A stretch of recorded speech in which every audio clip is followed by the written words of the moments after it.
Hello, welcome to Getchyapulls, number 74. It's Muji. And it's Dan. And it's the Thanksgiving edition. Slightly. Kind post. of. I mean, Thanksgiving happened. We have no Thanksgiving-related comics and or news, but... I'm thankful for our audience. How about that for a cheap way out? Nice. I'd be thankful if our audience, if each of you told 100 people. Yeah, that would even Seems be like better. a lot, but you can do it. It would be even better. New Year's resolution. It's coming up. Make it that. That's right. And just a couple of housekeeping notes. Thank you for bearing with us. Had some issues with our prior server, so pottyhumor.com is not in effect right now, but it'll be back. Don't worry. It is currently eliminated, but it will rise from the ashes like a phoenix. Inside joke. It's comic relevant as well. Yes.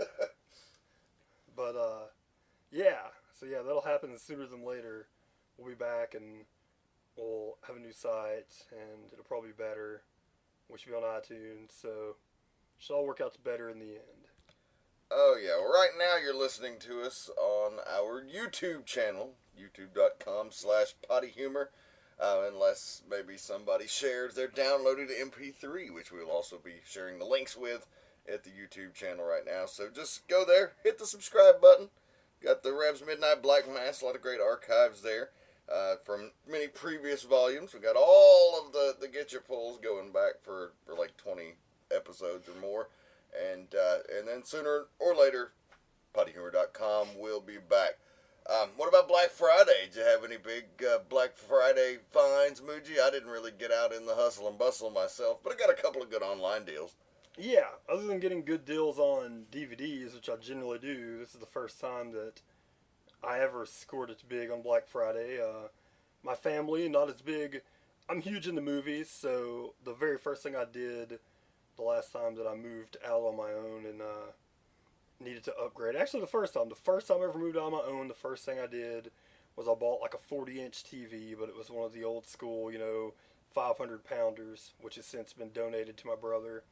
And the first thing I did when I got the last good job that I actually had was buy a 50-inch TV.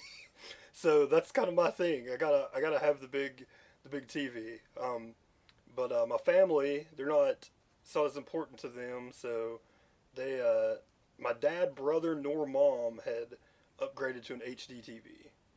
They were still using the oldies. So I went out, did a little investigating, took my brother and his girlfriend with them, which made it where I couldn't really keep it a secret that everyone was going to get cool TVs because it just, also co-opted. I wasn't going to buy them by myself, so I had to co-opt with people. So people could all my family could put the dots together and be like, oh, it looks like we're all getting TVs. But went out, scored three 32-inch flat screens for $98 a piece. So sweet Black Friday. Yeah.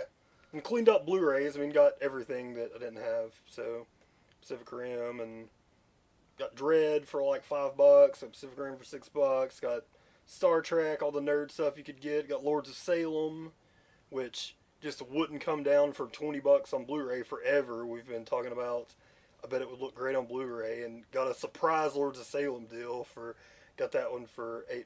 So got a shit ton of movies for cheap.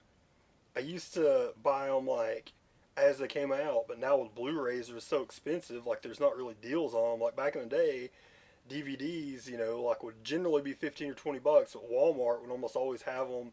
It went up. They would get them for $10 if you got them the week they came out. Then it went up to eventually it was like $12 or $13. But now with Blu-rays, it's almost always $19.99. It's like it's cheap. So I mean They've pretty much done away with the big sale upon the new release. That's not a thing anymore. Yeah. So it's so only the movies that I truly want to see again and just can't wait. Do I actually pay? Like Man of Steel is the first movie in forever that I paid $20 for and got. Now it's left to this ritual where throughout the year I just make a list of things. It's like, I want that, but I can't pay more than like $10 for it. And now, Black Friday, that's kind of the tradition. It's just loading up. And plus, if you haven't been just crazily collecting movies and have way too many of them like I do, that a lot of them you're never going to watch again, you can really kill it. Like one of the people that I was with, like, on Black Friday, she spent like, I don't don't know how much, but her total savings from like Target for Blu-rays was like 300 something bucks. So she must have. Wow. Which, I mean, you're getting them for like normal 25 is like the normal price. You get them for like 7. So, but still, like there were people that I saw with like stacks and stacks. It's funny at Walmart. I saw someone who. Seriously, it was like this little old lady, and her hands were as like far out as she could in like a hug with like a Blu-ray line, like it looked like a xylophone. Had like 25 movies and no buggy. They ran out of buggies, so she just had them. She was determined she's gonna pay for them all. So, yeah, cleaned up, got a bunch of cool stuff. See any fights? No, man. I mean, I think that Black Friday fights are like a little like they're not a myth because they obviously happen, but. That's one of those things where it's like funny to like make fun of, but in all reality, it's like if you look at every single place is basically open now on Black Friday. So if there's only like 3 or 4 fights in the news, that's probably like the same on average as there are fights just anywhere, anytime. Well, it's funny to me because you see all this like, and I don't really fucking care one way or the other. Honestly, like I'm not. Like, yay, Black Friday, or like, boo, fuck Black Friday. I'm kind of in the middle, as I am with many things. And so, but I saw this year like an overwhelming abundance of Black Friday hatred, more so than ever, I think. But then, like, you look at the lines at the places, and they're more packed than ever, too, so. Well, I mean, I think it's like a double thing. It's like, it does suck that it's becoming like, I mean, these places, I mean, imagine if you worked at one of these places. Oh, I would want to eat a fucking bullet, no doubt. They're opening doors at 6 o'clock. I mean, I worked at Kmart one year, and it wasn't even nearly as bad. That was back when it was midnight, and it still sucked. And it sucked balls then. I could only imagine how bad Yeah, it's still, you could spend your Thanksgiving with your family, and maybe you couldn't get drunk like you'd like to, but you could still basically have reasonably the same day and go to work. And most of these places, it used to be when we were kids, man, everything was closed on Thanksgiving. Like, you were shocked. Like, you went out and you were like, oh, the gas station's open? Cool. Like, you just couldn't, like, you knew it would be like the way that it used to be on Christmas Day, too, where you just knew, which it still is to an extent. But you knew nothing would be open. And now, not only is everything open, but a lot of stuff's open all day, and they start their sales so early. I mean, if you work there 6 o'clock, I mean, you probably got to be there at like 3 or 4 to get ready.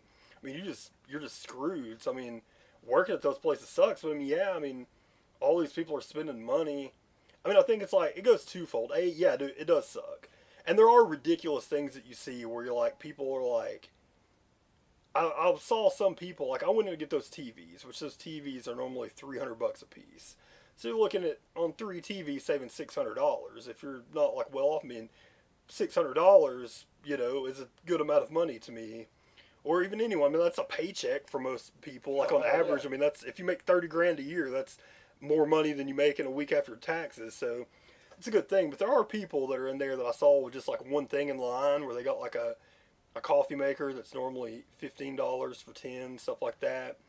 But I mean, it's just one of those things that's funny to make fun of but it's really only like the very few, probably like 1% of Black Friday shoppers fit like the norm of people that camp out 2 days early. Like everybody else, I don't think it's that big of a deal. It's also easy to stick your nose out, like if you have money, but to people that aren't wealthy, like you looked at like the front page of like the Walmart ad of all the things they had the guarantees on, you could basically, like if you were moving into a house, you could feel like your whole house full of like everything you needed at like a third of the price. So I think that I wish I had enough money to where I could just laugh at the Black Friday shoppers. But yeah, it did seem this year there is an even overwhelming thing of hate on people. But a lot of the hate that you do see is like if you go on Twitter or something, it's like celebrity people, and it's like it's fucking easy to say when you're a fucking like rich millionaire to make fun of the people. You're not gonna have to get out in the fucking mess. Yeah, that was really the only reason I've gone out in previous years. Who can resist a deal, and like you say, I've not ran into situations where you were fighting anybody over. I'm not trying to get these giant ticket items usually anyway. Yeah. This year my family had a late Thanksgiving over at my mom's place, and it was like 6 o'clock when we ate, and then it was just by the time they started putting things on sale. Because you can't plan around that. I mean, if you weren't like looking for it, I mean, it seems reasonable that if you eat at 6, you're going to be fine to make it to the sales in times. But I mean, it seems like Black Friday.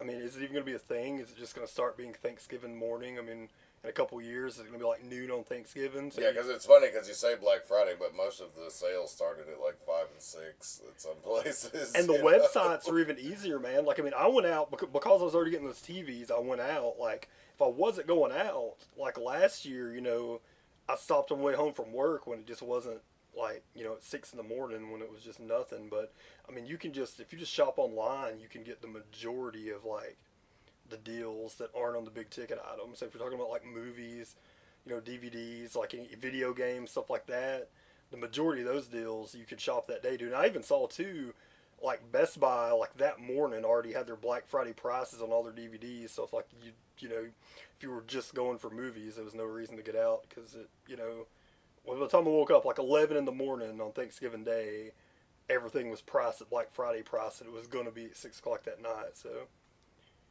Black Friday online, that's pretty fun if you can get the stuff. Now the problem is on like something like Amazon, I guess you have to be like a hacker or something to successfully get like a low thing item. Because I remember last year I tried to get a TV, and I knew it was coming because I was working there, and I was like, it's one of the it's one of the ghost deals, and it's like it's gonna happen right at this moment. So I went as soon as it clicked, put it in my cart, went to pay. Timed out, couldn't pay, didn't get one, and 3 people I knew in my family all did the same thing. None of them got it. So that is the only thing. Yeah, it's interesting. I mean, my wife plays the lightning deals a lot, and she gets a lot of them. But I've never certainly known of anyone to hit on like a major high. No, yeah, I mean anything like video games, like movies, like clothes, stuff like that. Like generally they have so many, they're gonna be whatever. But I mean last year. Shows you also with TVs moving up, like how much a better deal it is. Like I got those for $98. Last year they had a limited supply doorbuster for $98, 32 inches, and Amazon had one, but I found out they only had 500 of them in stock at all. So you've got everyone around the world, that shops at Amazon, all sitting there, know it's going to happen and hitting one at a time, and just, you've probably got thousands and thousands of people, and they've only got 500 of them to sell. So. Yeah, and those giant, doorbuster type deals, they're pretty impossible to get. But yeah, there were some good comic things though, some comic sales. There wasn't anything really that I'm so up to date on everything I'm collecting that it wasn't really anything that like I didn't end up buying anything. But if you read digitally, Black Friday was great because I know like Image put half off on all their comics on Black Friday through their app, so you could get even the new books like Black Science, which we'll review later from Remender. It was $3.50 on Wednesday. Then on Friday it was $2 on the Image site, so that's pretty awesome. And then Midtown, apparently a lot of the big comic stores actually had Black Friday sales like in their stores.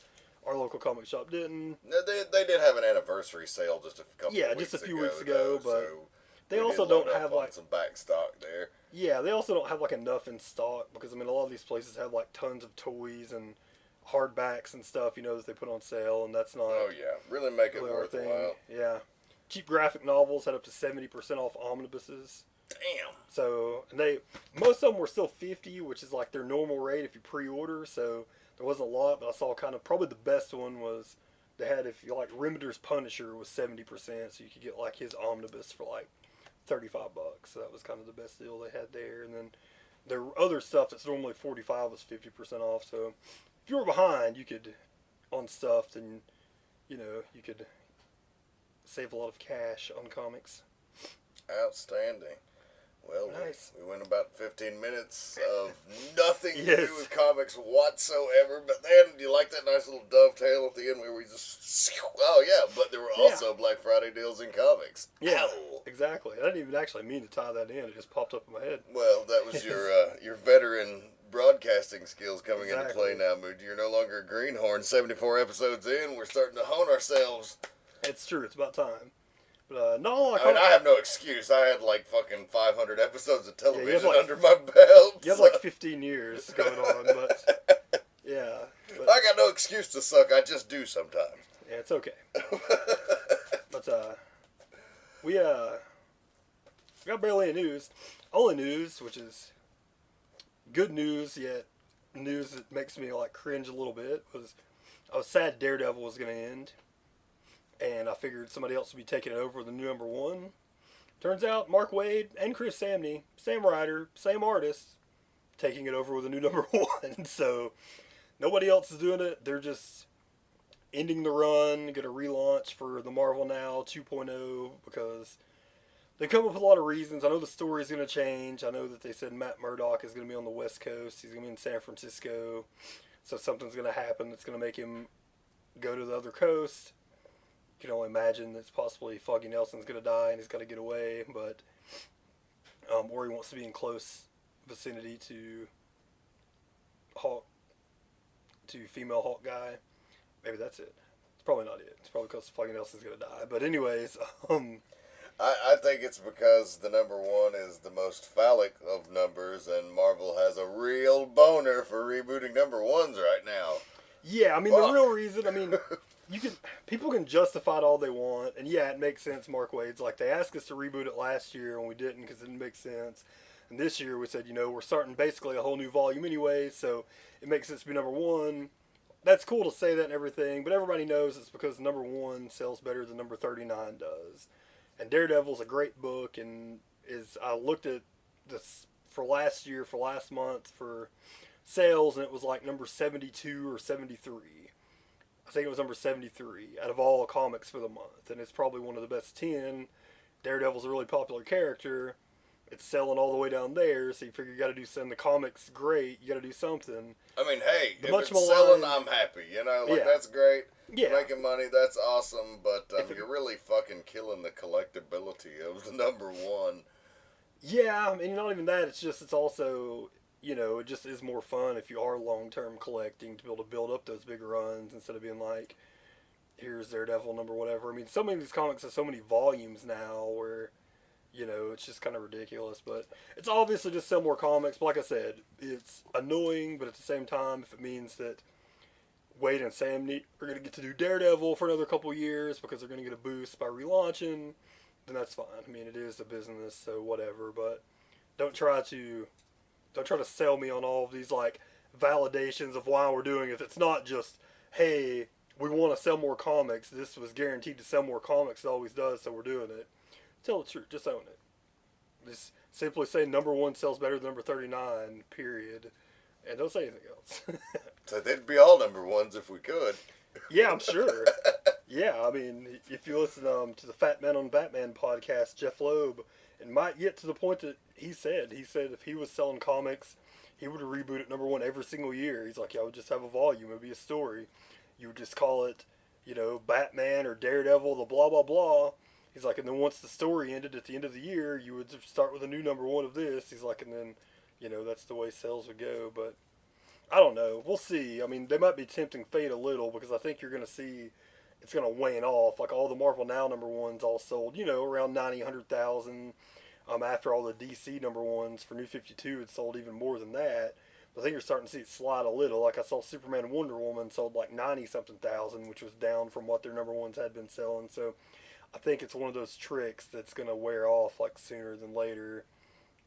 Just because people get that their comics are, if people are collecting for collectability, you understand that like, these are never going to be worth anything. So like why? All gimmicks run their course, and at this point, it's a gimmick. So. Yeah, because I mean, I think that's what you're getting the majority of. I'm sure you are getting some people. I mean, I try out comics. You're getting comic readers who, with a new number one, might jump on a series because it's a good jumping on point. But then you're getting that huge boost from speculators, and that boost is going to be gone. So, I mean, I've seen that on the like returnability. Like I've heard a lot of the comics, they're not making them returnable anymore. And it's because they're scared. I mean, I know it kind of sucks because it's a great comic, but I saw with like Sex Criminals that it had like this great first run sale, and then they readjusted how much it sold the month before, and they, it sent back like 10,000 of them because they're returnable. The places ordered like all these, and I think that like, it mirrors. I hate saying this because it's such an easy thing people like to throw out, like, oh, it reminds me of the 90s. They're going to go under because it reminds me of the 90s. People say that about everything, so it's just, an easy, stupid thing to say. But in this, it does remind a little bit where now, like, they did that in the 90s where they're making books returnable, and then everybody was stuck with, like, an extra 1,000 X-Men #1 that they're never going to sell and had to shut down the shops. It does seem a move they're making where all of a sudden they're like, we're going to relaunch all these titles. By the way, you can't return any of them, so order at your own peril. Like, it does seem, to be like a money grab. Quite And possibly. they should be able to make money off of them. I mean, if you think about it, how much it costs to print the things, even if you're selling 40,000 of a comic, the comic store is paying you on average, $250 a comic for these things. That's $100,000. It's not costing you near that to print it. So, just hate for people to see greedy. Anyways, guess we can go to our pulls. I'm fine with pulls. What company are we starting with today in our new review format? Well, I got no DC, so if you want to start with them, We can do that. Because I got 0. We can start right here in the DC New 52. Got count them, 3 offerings from our friends over now on the West Coast, DC Comics. Soon to be. Some big issues, too. Last Jeff Johns, Aquaman. Delivered. Issue number 25, the epic finale, Death of a King. And nice wrap up to Jeff Johns' run. A little nice teaser to Orm, the Ocean Master, that he find out he's still out there and is assimilated into human life. You see Aquaman having, of course, his final battle with the Dead King, and the back and forth between him and Mira finally reaches a conclusion. So, nice way for Jeff Johns to end a great run on Aquaman. He really refurbished the character, really brought it back to life, gave it some respectability. And this last issue was a nice tribute to his whole run, much like his last Green Lantern issue, while encompassing a much greater period. This certainly still had all of those little nods. The trench appeared and various things. Aquaman commands the trench at one point, which is cool. So, high marks. It'll be in good hands with Jeff Parker. He's doing the Lord's work with Batman 66. And then Jeff Johns, keeps telling everybody, I'm done for now. He wants to write more Aquaman. It's just, having a lot on his plate. I think his Aquaman time is devoted to getting out a second volume of that Batman Earth 1. So, and I think they said he has a cap. That's a rumor that because of his other responsibilities at DC, that they've capped him and told him you can only write so many comics because, I think, because if it was up to him, he would write them all. So Yeah, don't get too ambitious there, Jeff. But he'll be back on Aquaman before it's over with, so. And then moving along, Forever Evil continues in the miniseries Rogues Rebellion. This is a nice little cheap pickup. Looks like it's going to be a 6-parter. And, of course, we see the famous Flash villains, the Rogues, in their... They turn almost as good guys. Well, at least in the respect of the crime syndicate and the things that are happening, the Rogues have a code. They do commit crimes. They rob, they steal, they run a lot of scams, but they don't kill people, and so that's where they come at odds with the crime syndicate. And here, this issue features the Parasite, famed Superman villain, kicking their asses all over the place, and they have to come together as a team, even though Captain Cold has been depowered. The Rogues, they're really just like all Robin Hoods, except for they're just not giving it to the poor. Yeah, they're robbing from the rich and giving to the rogues. Exactly. I think that, that's from, such long ago, man. Superman would put Robin Hood in jail, so would Batman for sure. Yeah. There'd be problems. Good He wouldn't be okay with it. The hero's generational gap is too wide. Yes. BT Dub, man, as an adult, have you gone back and tried to watch the Kevin Costner Robin Hood? No, don't tell me it sucks, because I might hit you. That's one of my favorite movies as a kid. I wore that out. That's in my top, 5 of, VHSs that I bought that, I watched so many times they weren't playable. That goes right up there with Back to the Future, with the Raiders of the Lost Ark. Oh, yeah, it was a with favorite. Batman. Watched the fuck out of that movie. Everybody had that movie because, Alan Rickman is the Sheriff of Nottingham? Yes. Are you fucking kidding me? Morgan Freeman. Yeah. Everybody's mom loved Kevin Costner, so it's like everybody had that movie because everybody's dad thought Kevin Costner was cool, and everybody's mom wanted to have sex with Kevin Costner. But it did have one, ultra fucking lame thing in it. And that was the fucking song from the soundtrack with the fucking... Yeah. with, like, Sting and Bryan Adams and... Yeah. But rewatching it, man, yeah, it is... It's not great. Like, there's still some things that I can, like just simply based off of nostalgia, but it really stands out as an adult that Kevin Costner just decided, I can't do any sort of an English accent, but I'm not going to talk normal. I'm just going to do something really off. It's not British, and it's not my normal talk. I'm just going to talk kind of weird. And a couple people did in that movie. So it's really off because everybody's like talking British, and then Costner's just got this weird ass talk to it. And there's a lot of stuff too that like, it just, I mean, I knew it was like funny as a kid, but it's like, it's entirely cheesier than like I ever imagined. Like I remember it being like pretty epic, and it's like, I saw it on TV the other day, and it was on my list of things I needed to rebuy on DVD, but You decided you don't now? it's done. Yeah, I can't. Damn. Well, Sorry.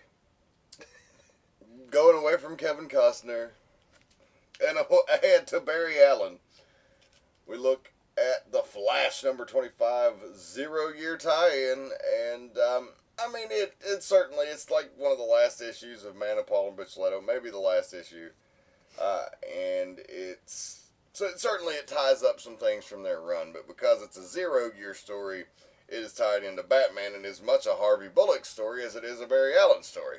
So you kind of get the original meeting between Barry and Iris, and then you also get a good dialogue of what it was like to ride along with Harvey Bullock on a major case in this 0-year, and it was pretty entertaining. So I thought it was a nice issue, and you even got the full Man of Paul Bichletto team on some pages. The art varied through the book because I'm guessing they tried to rush to get it out, but I was glad. Originally, Man of Paul was not going to be on the book. It was just going to be Bichletto, and so it looks like they squeezed him in there. And he was like, I have time. He's like, I mean, you know, he had to do it. He did such great work with the character. So I'm not sure, there may be one more, but if this is the last Flash, I know March is their first detective, I think. So I don't know if that means they're going to have Flash in between now and then. I have no idea. I don't know. I guess we'll find out. Yeah, I think I saw that they've got a one-shot guy coming on for an issue, and then I don't know where they're going after that. So yeah, I don't think they ever announced the full-time writer. Not yet. Yeah. So, yeah, we'll find out. But I guess going over to Marvel next. Had 2 X books this week, which are cool. Found out I missed a Wolverine and the X-Men annual, which is written by Jason Aaron, so I'll just have to get it since it's like the real team. Yeah, I saw the what the hell? I know I saw that when I was reading that book, and it's like about Kid Gladiator, and it's a tie into Infinity and has a fight with him and Thanos. So that sounds pretty cool. Yeah, I don't know how I missed that was coming out, but it did. So I'll have to grab that sometime. But anyways, we're on the X-Men number 38. It was nice to see the book again, back outside of the Battle of the Atom. Just back to regular stuff. And, back to the stuff that you're used to from the books, the students and the internal conflict in the school, and the great characters that they've really brought to superstardom in this book, like Brew and Idy and Quentin Quire. And yeah, it's going to be sad to see what happens with them with this book ending. I mean, you know, I know in Amazing X-Men you'll get some of that stuff, but it's not like the full roster, so wonder what's going to be happening. I mean, like, Amazing X-Men took place at the school. But they're leaving. Like, I mean, at least true. by what Jason Aaron said, it's going to be more about Wolverine and his people and, like, what they're doing out on the run. So, I mean, I'm sure they'll still get to school. It'll pop up in there, and it'll probably pop up in all new X-Men or, you know, from time to time. But it's not going to be the same. You're probably not going to get the same amount of stuff with those guys, which is fine, but it was good-ish. It was just good for it to be back to normal. So, too much Eye-Boy. You're going to see him go. I'm hoping Eye-Boy, I hope that's my wish, is that in the last issue of Wolverine and the X-Men, they really get some heat by killing Eye-Boy.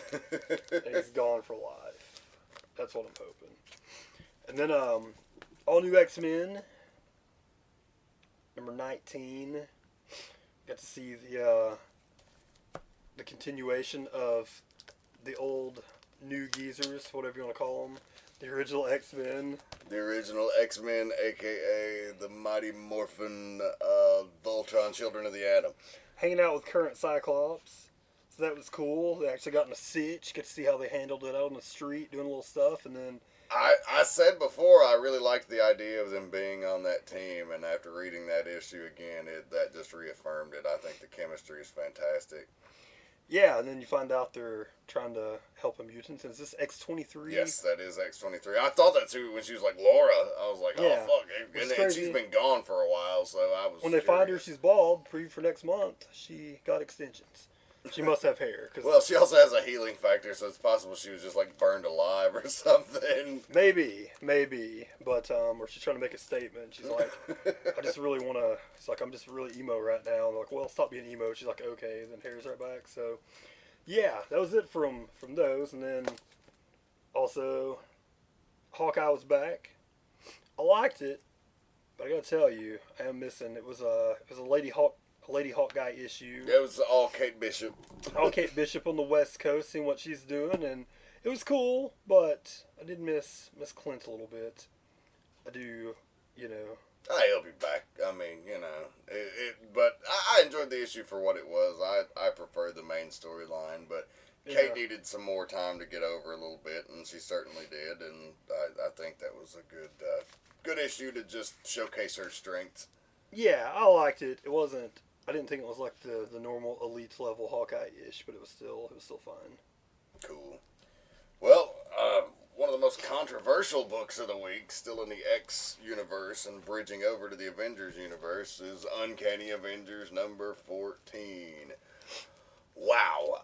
This has been one of my favorite books in Marvel. Maybe my favorite Marvel book, honestly, that they're putting out right now. And this issue was a shocker, certainly, and a lot of people are shitting on Rick Remender, and I don't understand why. He's taking some heat. Talking to the guys at the comic book store, I didn't even know it was an unpopular opinion that apparently, as what would I say, a pundit's opinion is not favorable of Rick Remender, and I think that would be stupid. The books generally get reviewed pretty well. They're not like the highest rated reviewed books, like when you look at comic sites and stuff, but they're all like generally favorable. So I mean, but yeah, there is like a section of the fanboys that A, don't like Remender in general, which is crazy to me, but also B, like really hate this book. Yeah, and hated Uncanny X-Force. Like, really? Yeah, that's crazy to me. Now, we talked to people at the comic shop. I hadn't heard that like very often. I think that might be a smaller bit of the population than maybe, than normal, but yeah, it is crazy to me. I mean, it's funny, like, just most of my friends who are into comics that read this book and Remender, like, love it. They think it's like but a it makes transcendent sense, too, thing. because it's like your friend, so you're going to like a lot of the same stuff. Sure. But, you just... Anyway, fucking... Yeah, it's weird how much different people's opinions can be different, because Uncanny X-Force is, out of all the X-Men stuff I've read, not by far, but it's my favorite. It's my favorite X-Men stuff I've ever read. And it's funny to think that some people, not only it's not their favorite, but they hate it. Well, and like, as far as to attest to what the events happened in this issue, I'd say give it a fucking minute and see what plays out, I don't even know if any of these characters are necessarily dead. They certainly led you to believe that 3 characters at least could have died, maybe a 4th. Yeah, I mean, anybody who gets mad about things in comics, the big issue in this one, and it's funny, too, is because, it's not just female characters that died, but a couple of the big female characters died. If you haven't read it, I won't say the names, but it's a couple. And if you've been reading the book, and a lot of people are like, just more meaningless women being fridged, it's like, their storyline makes sense that at least one of them would die, because one of the people who got killed, it's been one of the other characters in the book since issue 1's like, I'm gonna kill her. I'm gonna get her before it's over with. It's been a conflict between the 2 characters since before this title even started. Yeah, so, and... Yeah, I guess there's a couple issues. I won't harm on about, the female thing, because a lot of people get mad, and I guess throughout the history of comics, there has been bad treatment of some of people's favorite female characters. Back before there were that many female heroes, a lot of the heroes are more of which still is some of the classic characters, but more of your Lois Lanes and people like that who may not be superheroes. And of course, if you don't have superpowers, a lot better chance you're going to get killed throughout these comics at some point. So a lot of people haven't liked the treatment of some of the characters, which might be fine, but the idea that Remender is some sort of like has some of sexist agenda or something, it's like if you read X Force, Psylocke was the star of that book. Oh yeah. And everybody that died seemingly died to further her story. Two of the two main deaths that happened in that book were to give her character pain. I saw people going like, "Oh, they died for man pain." It's like Remender's equal opportunity. It just so happens that based on who the big people are in this book, this makes sense. Uncanny X Force. I mean, your main three deaths in X Force. Spoilers, but it's been a couple years, so fuck you. I mean, you know, you lost Archangel, who eventually came back, just as all these characters will. Yes, and Sooner it or allowed later. the character to evolve because you killed him, and then he became Brought something, back as something else. different. Yeah. Yes, so You killed know, Phantom X. necessary sometimes. Yeah. Again, allowed the character to evolve. Both killed, which was different for their character, but for the main story, both killed to affect Psylocke, who was the star of the book. Didn't Psylocke, somebody else died like for her on her planet where Captain Britain and everybody's at. Her brother, Jamie. Her brother died, another dude that died in the book, for the benefit of Psylocke's character to her story. And then, I mean, really, Dakin was the only one that died that was like a big character that died not for that reason. And the Blob, but they all had their individual things. Dakin died for Wolverine, and Wolverine and Psylocke by far the main two stars of the book. So, And the Blob that died was an alternate Earth Blob. and it's just so.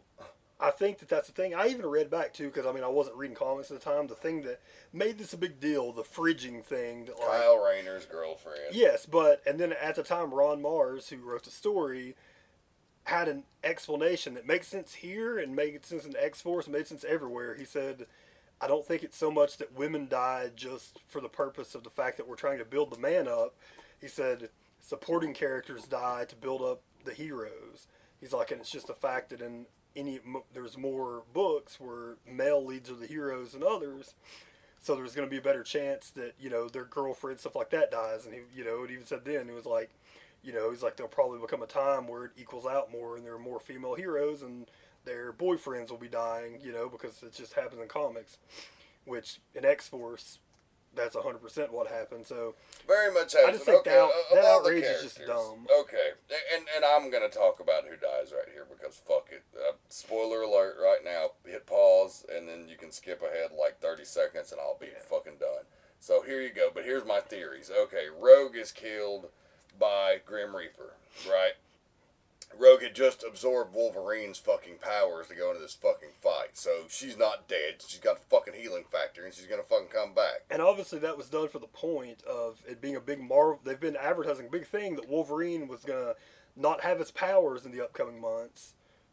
That was to get that accomplished. Like, what else made sense other than, oops, I mean, that's a perfect way. If, like, you've decided as a company thing, hey, one of our big things for this year is Wolverine's not going to be able to heal. How will he be a hero without being able to heal?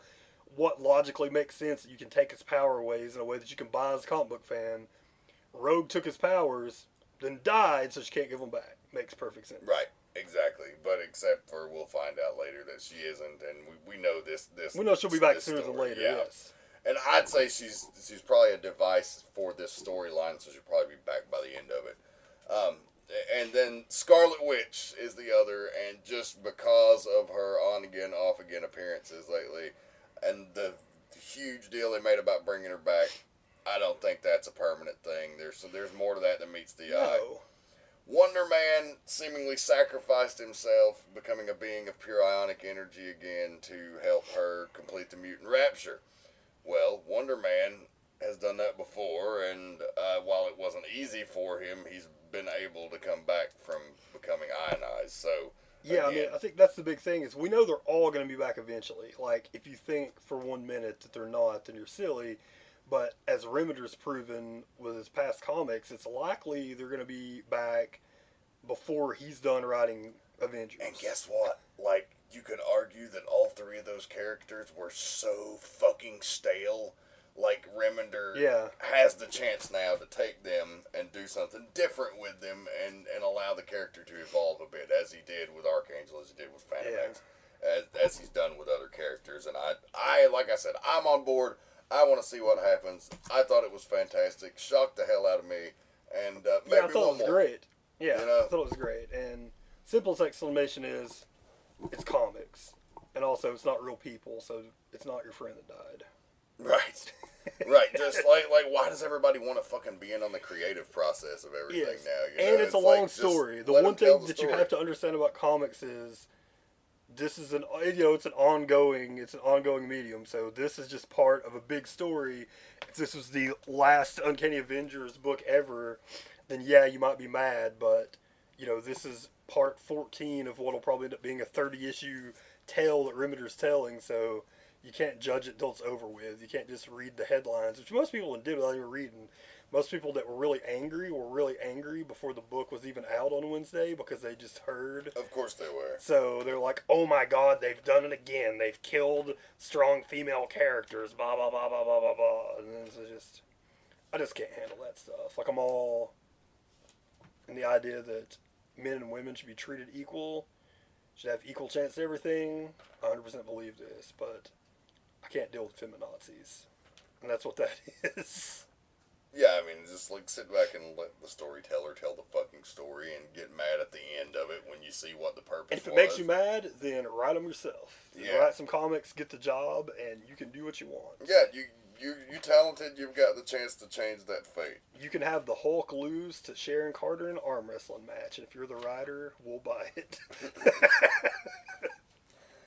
Well, and I gotta say, Marvel, they did well here.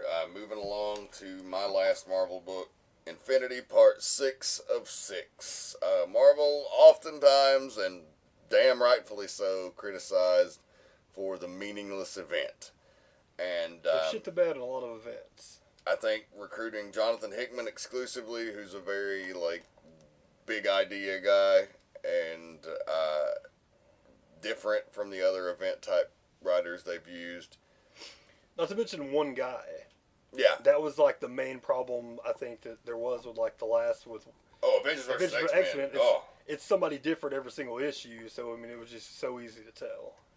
But Hickman really got to tell his overarching story using all of Marvel's key players. I mean, you got to utilize the Avengers, the Guardians of the Galaxy, to the Inhumans, Thanos, and of course this issue is just they've taken out the builders and all the crazy shit around the world, and now Thanos has invaded Earth, and this is the big final battle, and they just let it play out. Plenty of action and plenty of dialogue. It was even, and you get to see some really cool moments. You get to see Thanos and Captain Marvel squaring off. You get to see the awesome Thanos and Hulk confrontation that everybody wanted to see at some point. You get to see him squaring off with Thor. It's really an intense fight there at the end, but it's the Star Brand shows off all he can do. Corvus Black, the fucking messenger from the Avengers movies, dies. He gets fucking burnt up by Hyperion. That was pretty crazy. I really enjoyed it, man. I really enjoyed it. Then of course Thane, the son of Thanos, did prove himself to be a hero. And Still my favorite non-mystery of all time. Which character is going to turn out to be a son? Oh, Thane. possibly the guy The named one whose Thane. name's Thane. And What does Thane mean? Oh, it's the English version of Thanos. and they did the little nod to what was going to happen with Inhumanity and the shit with the Inhuman powers, but that was more of in the epilogue than it was in the main story. Like I said, it was mainly just the big finale that you expected, and you did like one thing that they kind of put to rest was the cosmic dystopia that's been going on in Marvel for the last 30 years probably. Whereas, because of this threat in Thanos, a lot of the alien races seem to be in more galactic harmony and, kind of seeing the bigger picture and how they can work together to build a better universe. So, that's fucking superhero comics, man. That's what you want. Yeah, I liked it. It was, whereas last summer, countless dollars and countless shitting upon events happened. This summer, I mean, between Forever Evil, which is going strong, and then Battle of the Atom and Infinity, it's been a much different year for event comics, for sure. And it's funny, because it's the year that they were like, well, we're kind of done with the event comics, or we're just going to kind of scale them back, and they're like, well, you put out the best ones you've put out in years, so congratulations. And they're never going to be done, because good or bad, they just sell so many. If you look at the top 10 comics for last month, it's almost all tie-ins to Infinity and Forever Evil. So sell shit. They're gonna keep making it. All right, well, on to the indies. Yes, onto Image. As we always say, onto the indies, and it's always mostly just Image books. Every now and I got a couple. And how indie are they? No, they're really not anymore. Yeah, like, as far as comics go now, like that. Yeah. I mean, even into their television properties and shit now. Like they have the most really successful TV show by far of any comic company. So yeah, they're really not indie anymore. I don't guess. Yes. And I mean, I've got a couple of other titles, but yeah. on to Image. Yes. Anyway, On the Image books, a few of these, got Pretty Deadly #2. It's pretty cool. I think I'm gonna give it the length of like the first to see if I want to first arc. First art to keep getting it. It's just, it is like I get what they're going for the overall story, but there is like a lot of like, I'm gonna tell you the story with like poems and riddles, and I'm not entirely convinced that like, whereas sometimes when you read stuff like that, you're like, every word in this probably plays some part in the story. A lot of it's just kind of for show, and because of that, like, I guess to me, just my taste gets like a bit tiresome. Like if it's not, maybe I'll be wrong. Maybe in 5 or 6 issues I'll come back and look back at some of this stuff and be like, oh shit, there were so many clues to the story, which is why I'm giving it, time to play out. But I like it, but it's not one of my favorites. But like I said, it's enough. It's going to get me for 5 or 6 issues, so whatever. I'm over to Revival, number 15. Already 15 of these suckers. Seems like it came out yesterday. But it was good. Revival is always good. Yeah, I know. I haven't got around to reading that issue, but I'll just say about that book, it's like, it's one of the most fresh breath of airs in comics right now, especially if you're a fan of horror. Because they're not doing a lot of great horror. They're doing some horror, but it's a real cheeky and fucking silly shit. Like, you've got some good horror, but it's few and far between. But this is like, it's a whole new idea. It's a whole new concept. Yeah, it's very different. It's really cool. And the characters are just all really good in it. There's, multiple characters that you care about in the book. And then, things are starting to happen more and more. The first few issues, part of the goodness of it was like there's so much mystery where you felt like there was a bunch of stuff going on, but you really didn't know like what any of it was. And you're learning more and more about the revivers. You're learning about like what can kill them and what can't, everything like that. And then you're also seeing like some people are finally like putting together a crew that just have decided they're done with the revivers being around, and so some stuff's gonna pop off soon. So that's good.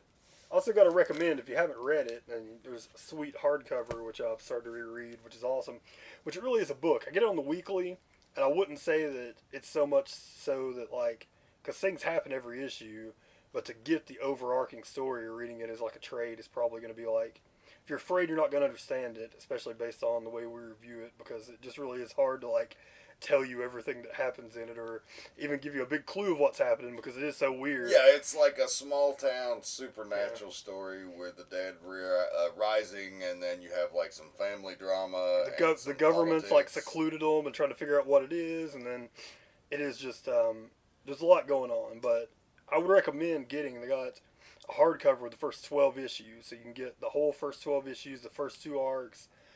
It's like it's like $20 on cheap graphic novels, so it's not very much at all for it.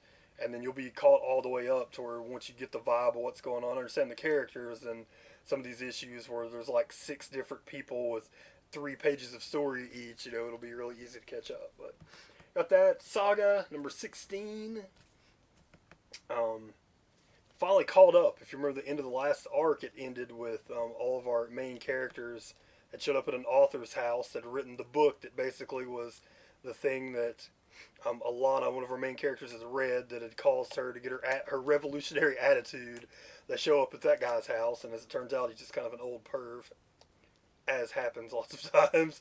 But anyways, you saw it was, I guess it was like an issue 12 ended with they were hiding in his house as, some bounty hunters had showed up to get them, and finally we've caught up there. Finally in this issue, we got to find out what happened in between them showing up in that point, and it looks like a Prince Robot is going to be there. The other bounty hunters are coming, so everybody's going to be in one place at one time, it appears, and some shit's going to happen. And there's been some other characters introduced in this issue as well. So it's a big issue for Saga.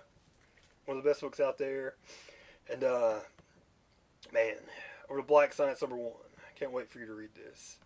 It's Remender. Of course, we all love Remender and know Remender mostly for writing superheroes. I mean, at least the majority of stuff I've read by him. And he's really good at it.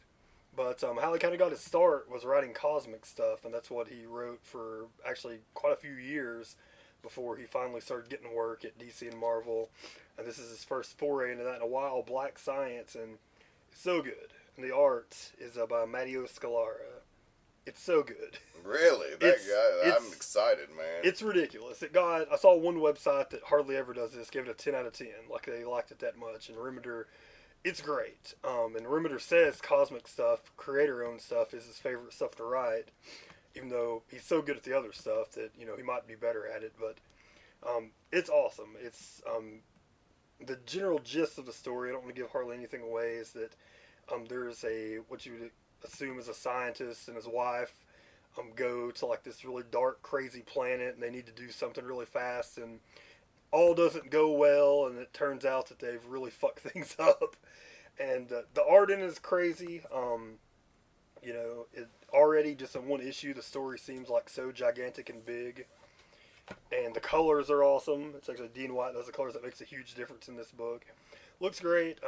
It's another hit for Remender and yet another Image series that I can only imagine I'll be getting throughout the duration of it, just off one issue. So Fucking another awesome. big win for them. Yeah, that's outstanding. Only Image offering I had was Walking Dead #117, part 3 of All Out War, and things are getting tense as expected.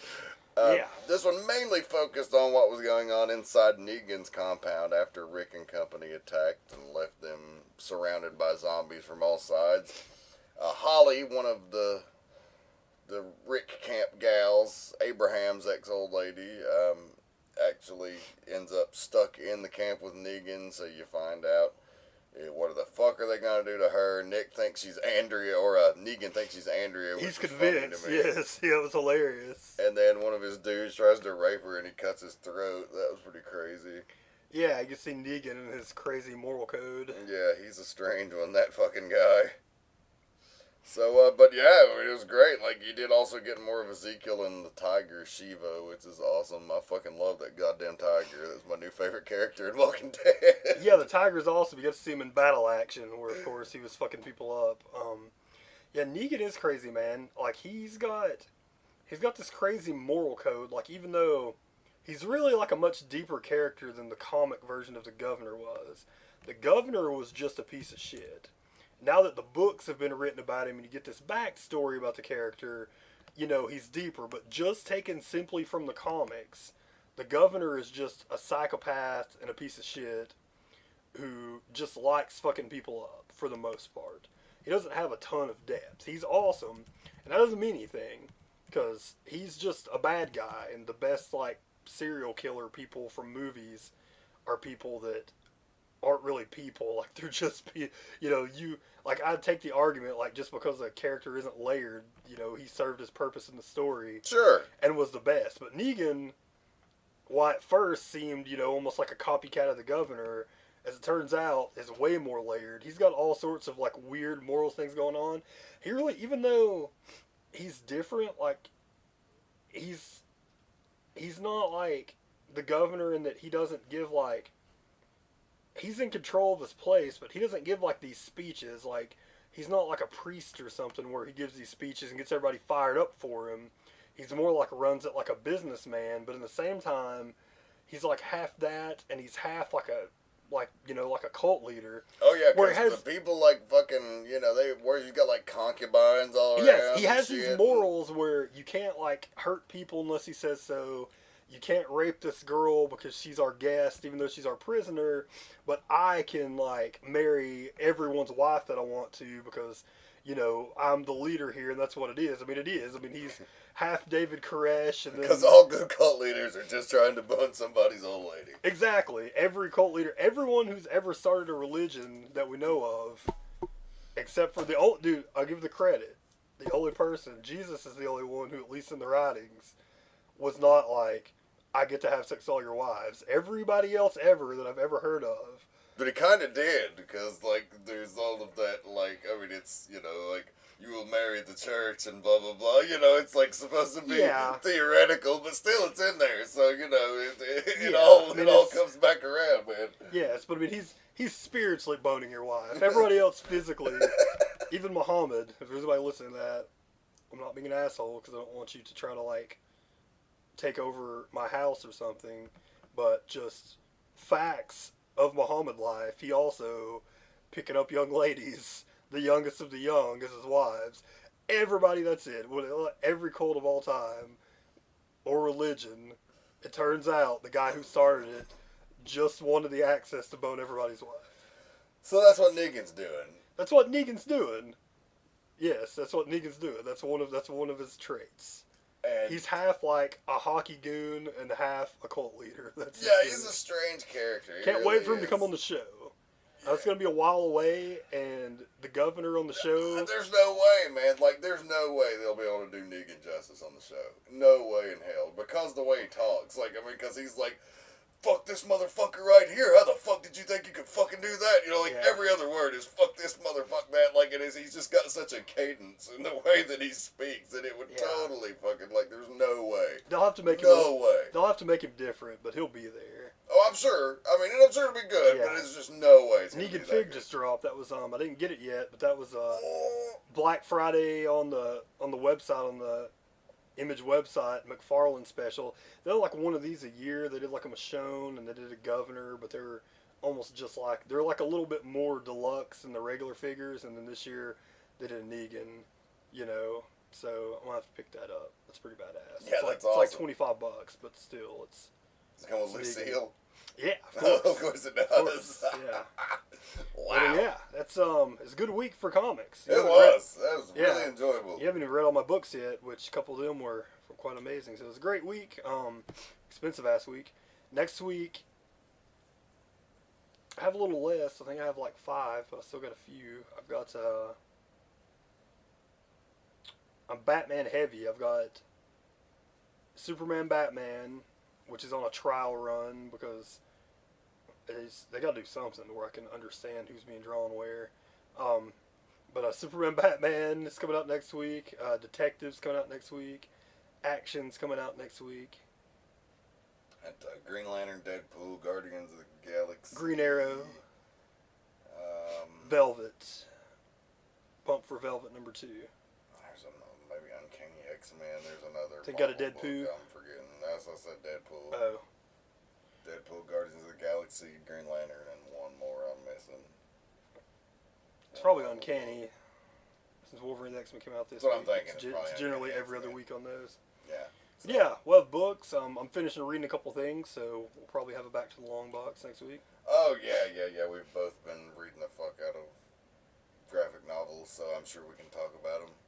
Yeah, so even though it's Christmas time, times are tough, make sure you pick out your most important ones.